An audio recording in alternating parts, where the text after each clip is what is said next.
exhausted, disconnected, overwhelmed. Do any of these words describe you right now? It's called burnout.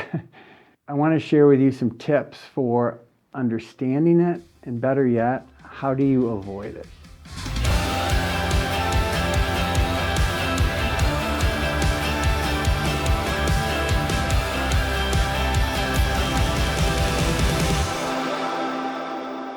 Have you ever felt that sense of being exhausted, overwhelmed, maybe void of the passion you used to have for your work or your life or any role you have in your life?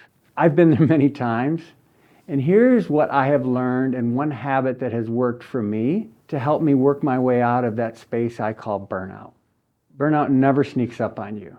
Maybe it does the first time, but the signs are always there. And when I start forgetting things personally, I start missing meetings, or maybe I'm late on to-dos, or worse, I start pulling away from social time with friends and family, I know I'm burned out. You need to know your signs. The second learning I had is, the road out of that place I call burnout is slow. Once there, it takes patience and persistence. It usually starts with saying no to things and doubling down on time management. The reality is, when we get to this place, all of us need some help to get out. The third learning for me is a gram of prevention is worth a kilogram of cure. Burnout will happen multiple times in your life. And when you get there, the question you need to ask is, what can I do to avoid it or lessen its impact on my life the next time? We often talk about getting in warrior shape for our busy season, which is the quarter we just completed, its annual season, when many of us are going really, really hard. I used to do things like stop drinking, diet, have exercise targets.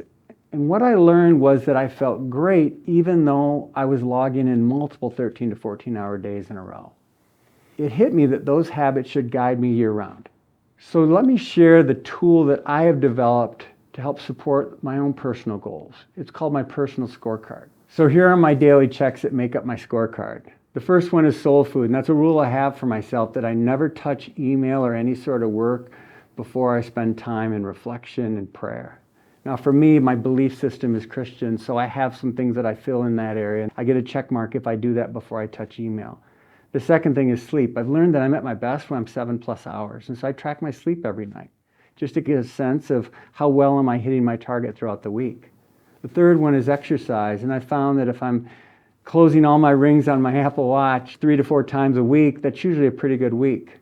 The fourth check is for eating, and actually 6 months ago I went plant-based, and so I check that I'm sticking with the lifestyle that I've created for myself, and how am I doing in that area. And the fifth check is for connecting, and it's very simply, have I reached out to one of my close friends or family members or someone just to say hello? There's no magic in this, and I've learned that if I do some of these things every day and some 4 to 5 times a week, burnout can be avoided, or at least the worst part of it can be avoided. What are the 3 to 5 habits that keep you refreshed, focused, and maintains a healthy mental outlook for you? Solve that, and you solve your burnout issues. Go lead.